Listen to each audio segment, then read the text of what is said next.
Another thing, they can use oral contraceptive pills.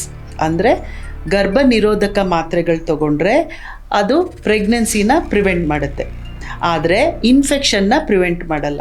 So ಈ ಥರ ಇರಬೇಕಾದ್ರೆ ಡಬಲ್ ಪ್ರೊಟೆಕ್ಷನ್ ಮಾಡ್ಕೋಬೋದು. ಅಂದರೆ ಗರ್ಭ ನಿರೋಧಕ ಮಾತ್ರೆನೂ ತೊಗೊಂಡು ಸಹ ಯೂಸ್ ಮಾಡ್ಬೋದು. ಹಾಗೆಯೇ ನೀವು ಕೇಳ್ಬೋದು, ಇವಾಗ ಅನ್ಪ್ರೊಟೆಕ್ಟೆಡ್ ಅಂತ ಹೇಳಿದ್ರೆ ಮಾರ್ನಿಂಗ್ ಆಫ್ಟರ್ ಪಿಲ್ ಇದೆಯಲ್ಲ, ತೊಗೊಳ್ಬೋದಲ್ಲ ಅಂತಂದ್ಬಿಟ್ಟು.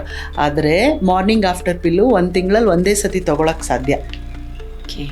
ಇವತ್ತಾಯಿತು, ತಿರ್ಗಾ ನಾಡದ್ದಾಯಿತು, ಮುಂದಿನ ವಾರ ಆಯಿತು, ಮಾತ್ರೆ ತಗೋತೀನಿ ಅಂದರೆ ನಡೆಯಲ್ಲ. ಅದ್ರ ಬದಲು they might as well use and they might take oral contraceptive pills. Ma'am, ಇದರಿಂದ ಸೈಡ್ ಎಫೆಕ್ಟ್ಸ್ ಏನಿಲ್ವಾ? ಯಾವುದರಿಂದ? ಈಗ ಮಾರ್ನಿಂಗ್ ಪಿಲ್ಸ್ ತೊಗೊಳೋದಾಗಲಿ ಅಥವಾ ಬಿಫೋರ್ ಎಲ್ಲದರಲ್ಲೂ ನಮ್ಮ ಮೆಡಿಸನ್ನಲ್ಲಿ ರಿಸ್ಕ್ ಆ್ಯಂಡ್ ಬೆನಿಫಿಟ್ ಅಂತ ಇರುತ್ತೆ. ಅರ್ಥ ಆಯ್ತಾ?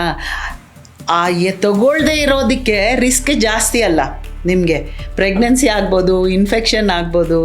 So this is a very safe drug. No, it is a very safe drug. You are taking only for 1 day. And if you are using condoms, who has got any risk with condoms? ಅದರಿಂದ ಬೆನಿಫಿಟ್ಟೇ ಜಾಸ್ತಿ. So ಯಾವತ್ತೂ ನಾವು medicines ಕೊಡಬೇಕಾದ್ರೆ ಅಲೋಪತಿನಲ್ಲಿ risk and benefit ಅಂತ way ಮಾಡ್ತೀವಿ. ಯಾವುದೇ medicine ಎಷ್ಟೇ ಚೆನ್ನಾಗಿದ್ರೂ ಅದರಿಂದ ರಿಸ್ಕ್ ಜಾಸ್ತಿ ಇದ್ದರೆ ನಾವು ಕೊಡೋಕ್ಕೆ ಹೋಗೋದಿಲ್ಲ.